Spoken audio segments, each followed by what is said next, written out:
لوط علیہ السلام سیدنا ابراہیم علیہ السلام کے بھتیجے تھے۔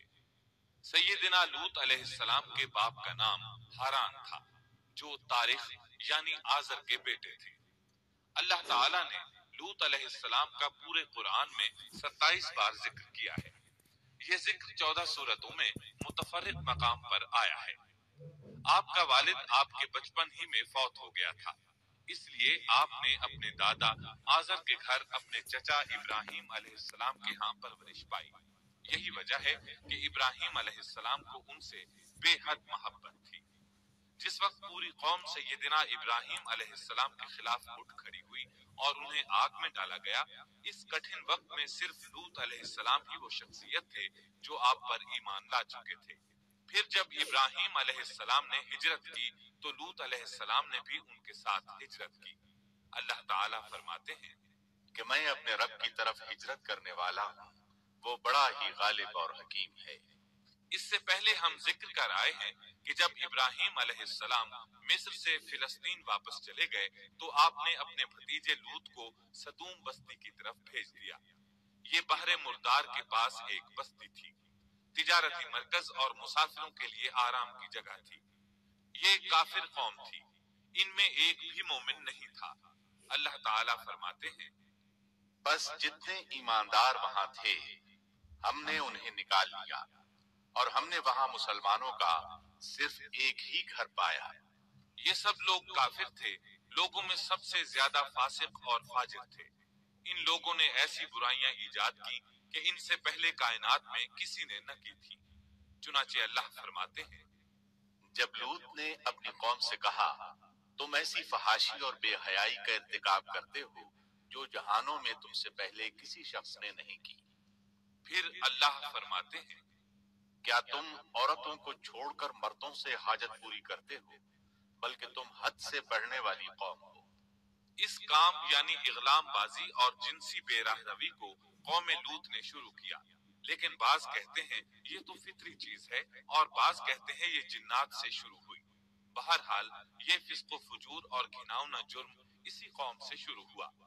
فرشتوں کی زبانی اللہ تعالیٰ نے فرمایا فرشتوں نے کہا کہ ہم گناہگار قوم کی طرف بھیجے گئے ہیں۔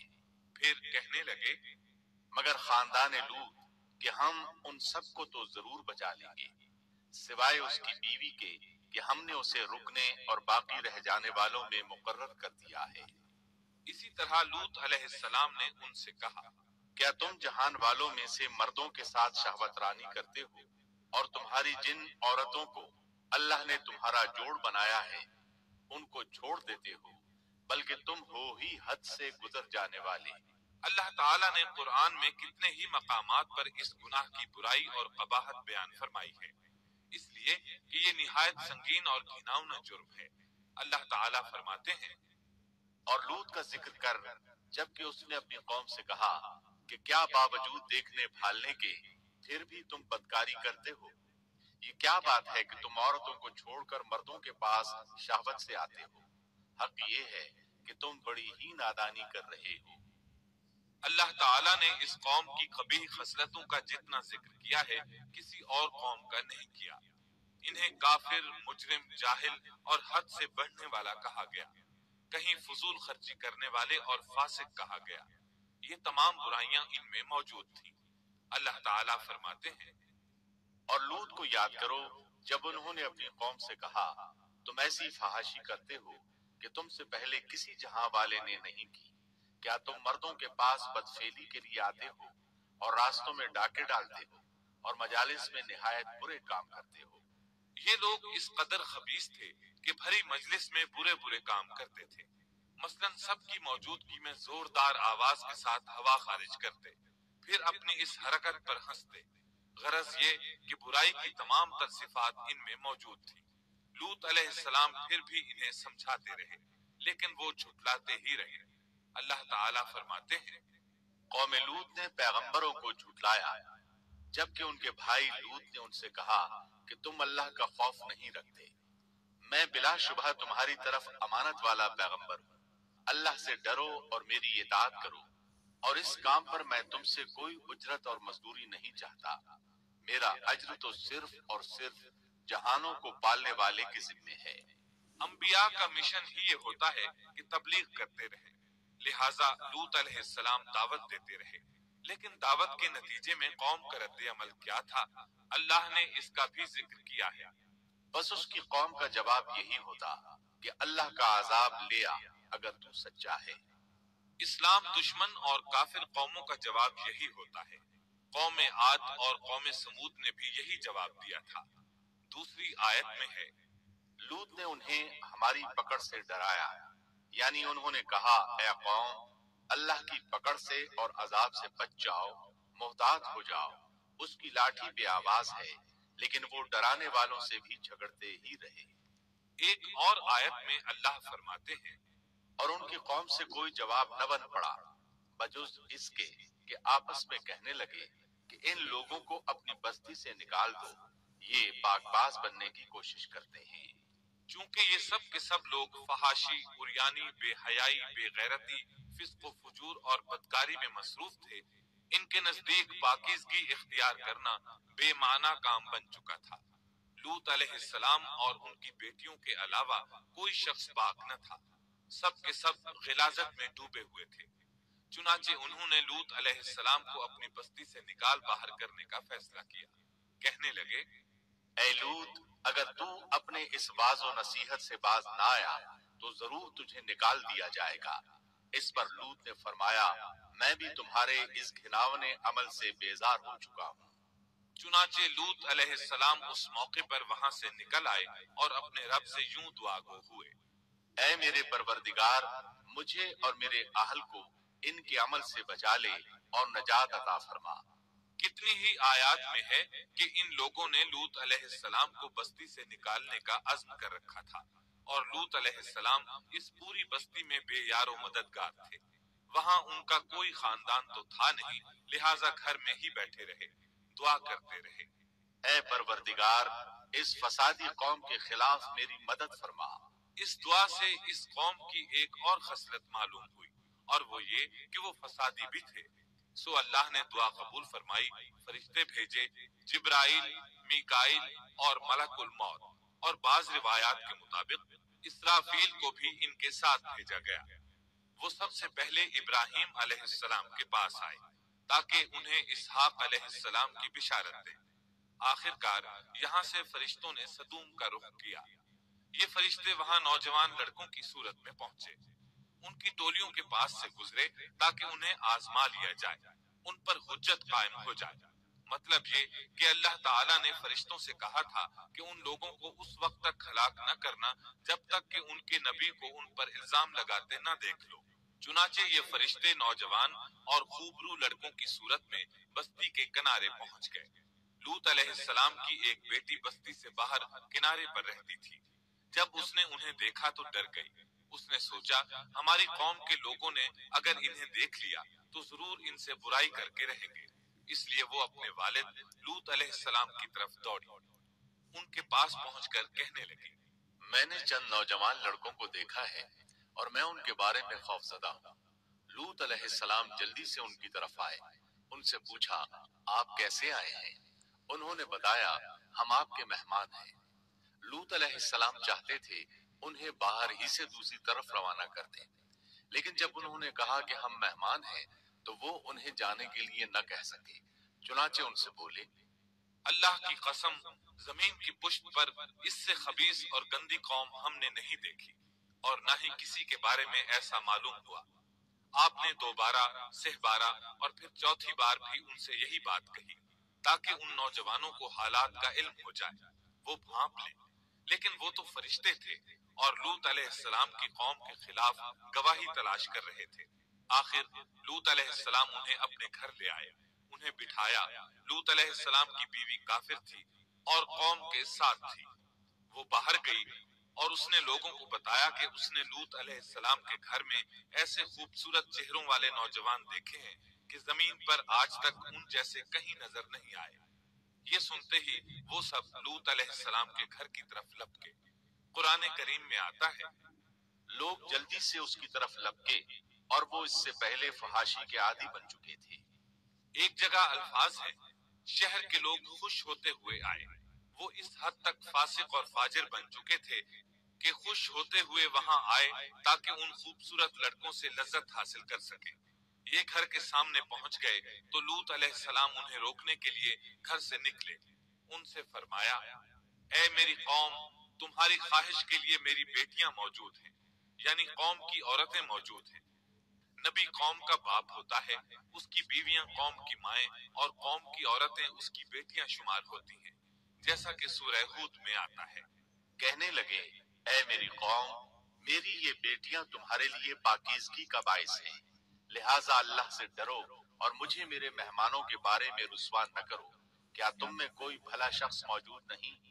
آپ کی بات کے جواب میں انہوں نے کیا جواب دیا؟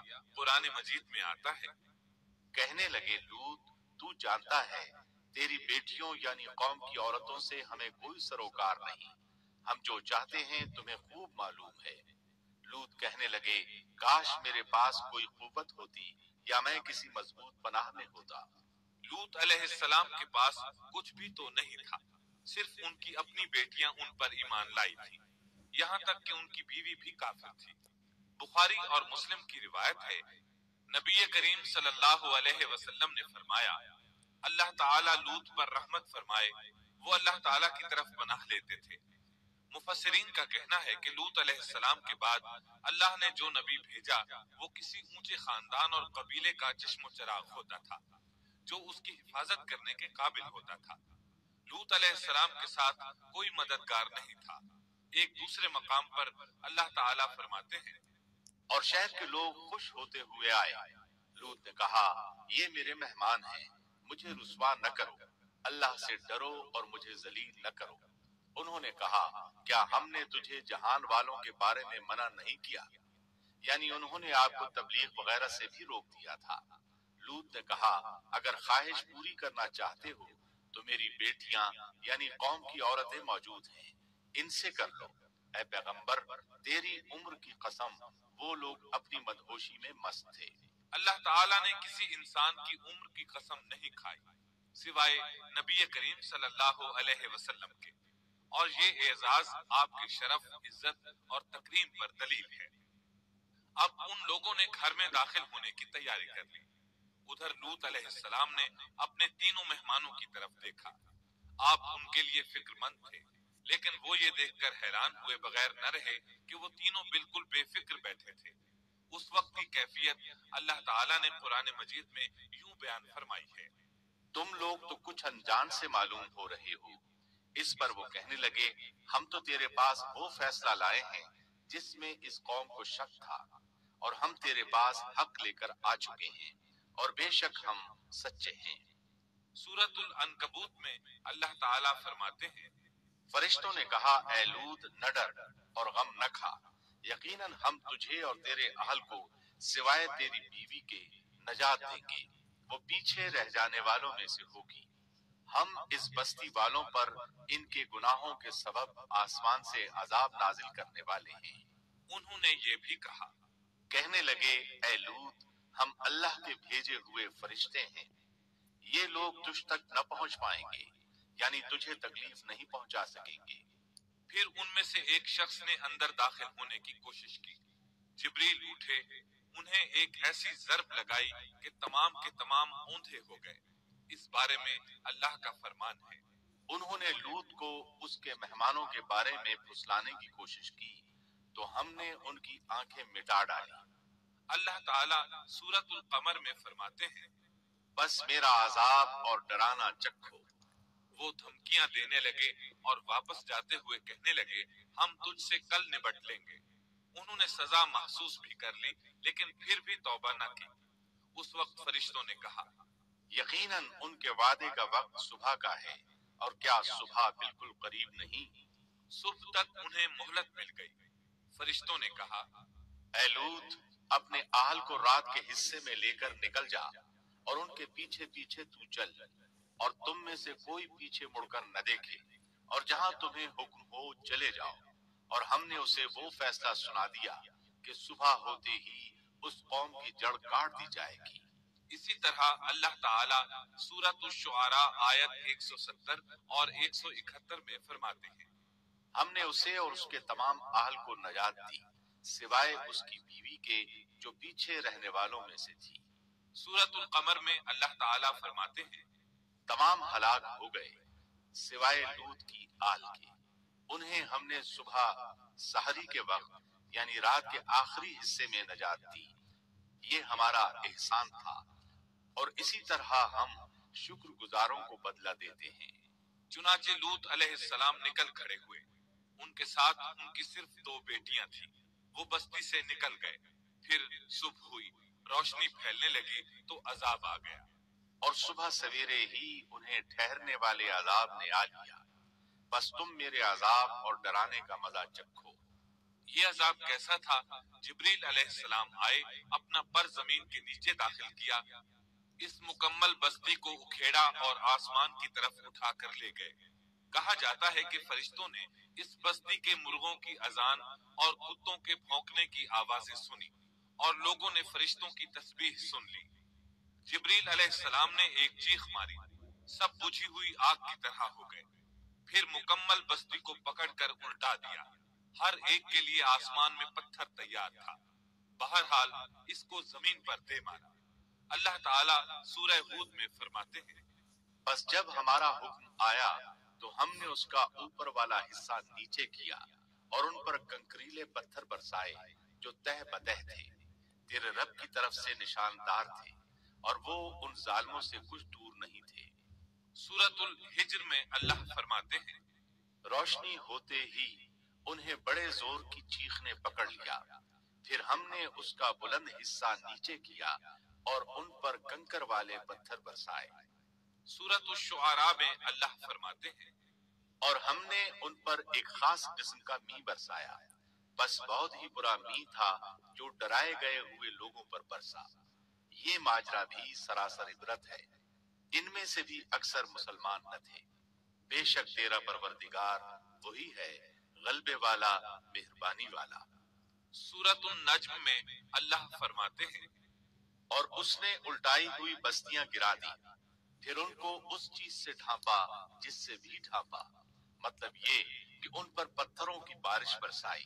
بس تم اپنے رب کی کون کون سی نعمتوں میں جھگڑو گے، یہ شخص بھی پہلے ڈرانے والوں کی طرح ایک ڈرانے والا ہے۔ اس طرح یہ بستی سدوم بحر مردار کے علاقے میں تہس نہس ہو گئی، اور اس کے آثار و نشانات قیامت تک کے لیے چھوڑ دیے گئے ہیں۔ ان نشانات کو اسی لیے باقی چھوڑا گیا ہے کہ سارا جہان ان کو دیکھ کر عبرت پکڑے، فحاشیوں سے باز آ جائے، خاص طور پر سب سے بڑی فحاشی جو قوم لوط کا عمل تھا اس سے باز آ جائے۔ سیدنا لوط علیہ السلام کے اس قصے میں قرآن حکیم اور احادیث نبوی سے یہ بات ثابت ہوتی ہے کہ سیدنا لوط علیہ السلام جس قوم کی طرف مبعوث کیے گئے تھے وہ قوم اخلاق کے اعتبار سے بالکل ختم ہو چکی تھی اور اب اس کی اصلاح ناممکن ہو چکی تھی۔ اس قوم نے اپنے جرم کو جرم بھی نہیں سمجھا تھا، عام مقامات پر اعلانیہ بے حیائی کرنا ان کا مشغلہ تھا۔ یہ ایسا عمل تھا جس کی ماضی میں کوئی نظیر نہیں ملتی۔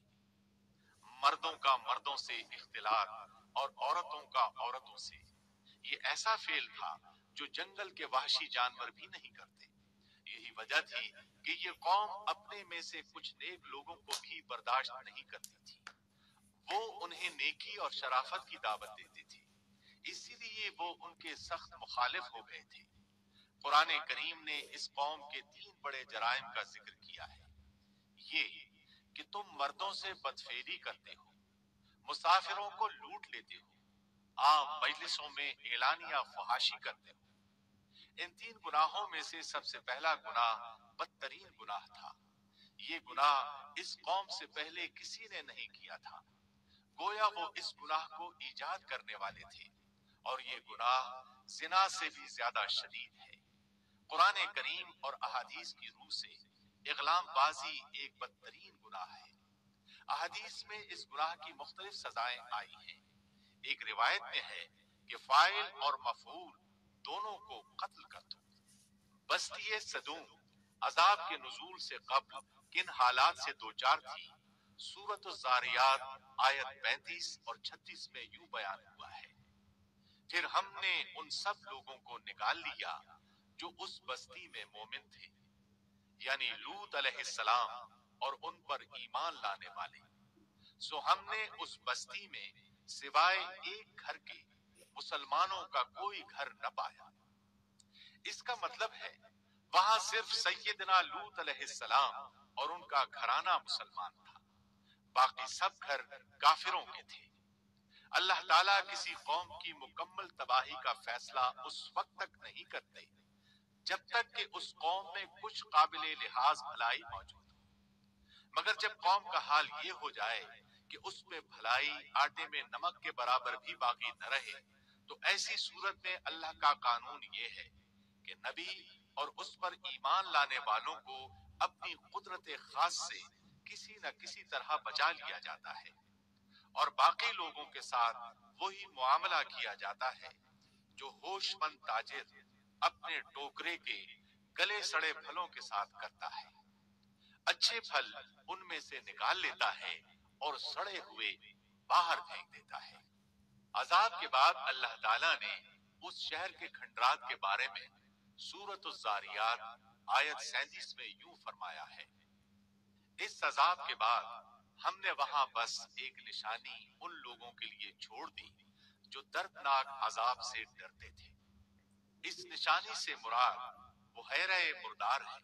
اس کا جنوبی علاقہ آج بھی ایک عظیم تباہی کے آثار پیش کر رہا ہے۔ ماہرین آثار قدیمہ کا خیال ہے کہ قوم لوط کے 5 بڑے شہر شدید زلزلے سے زمین میں دھس گئے تھے اور ان کے اوپر بحیرہ مردار کا پانی پھیل گیا تھا۔ اس خیال کی وجہ یہ بتائی جاتی ہے کہ بحیرہ مردار کا وہ حصہ جو اللسان نامی جزیرے کے جنوب میں واقع ہے، وہ صاف طور پر بعد میں پیدا ہوا ہے، اور قدیم بحیرہ مردار کے جو آثار اس جزیرے کے شمال میں نظر آتے ہیں وہ جنوب میں پائے جانے والے آثار سے بالکل مختلف ہیں۔ ماہرین آثار قدیمہ نے اس سے یہ بات اخذ کی ہے کہ جنوب کا حصہ پہلے اس بحیرہ کی سطح سے بلند تھا، بعد میں زلزلے سے دھنس کر زمین کے نیچے چلا گیا۔ اس دھنسنے کا زمانہ بھی 2000 برس قبل مسیح کے قریب معلوم ہوتا ہے، اور یہ زمانہ تاریخ کے اعتبار سے سیدنا ابراہیم علیہ السلام اور سیدنا لوط علیہ السلام کا زمانہ ہے۔ 1965 عیسوی میں آثار قدیمہ کی ایک امریکی ٹیم کو اللسان جزیرے پر ایک بہت بڑا قبرستان ملا۔ اس میں 20,000 سے زائد قبریں تھیں۔ اس سے اندازہ ہوتا ہے کہ قریب ہی کوئی بڑا شہر آباد تھا۔ اس لیے عین ممکن ہے کہ جس شہر کا یہ قبرستان ہے وہ بحیرہ میں غرق ہو چکا ہو۔ بحیرہ کے جنوب میں جو علاقہ ہے اس میں اب بھی ہر طرف تباہی کے آثار موجود ہیں، اور زمین میں گندھک، رال، کول تار اور قدرتی گیس کے اتنے بڑے ذخائر پائے گئے ہیں کہ ان کو دیکھ کر یقین ہو جاتا ہے کہ کسی وقت بجلیوں کے گرنے سے یا آتش فشاں کا لاوا نکلنے سے یہاں آگ پھٹ پڑی تھی۔ اللہ تعالیٰ سورہ ہود کی آیت 83 میں ارشاد فرماتے ہیں، پتھراؤ کا یہ عذاب آج بھی ظالموں سے دور نہیں۔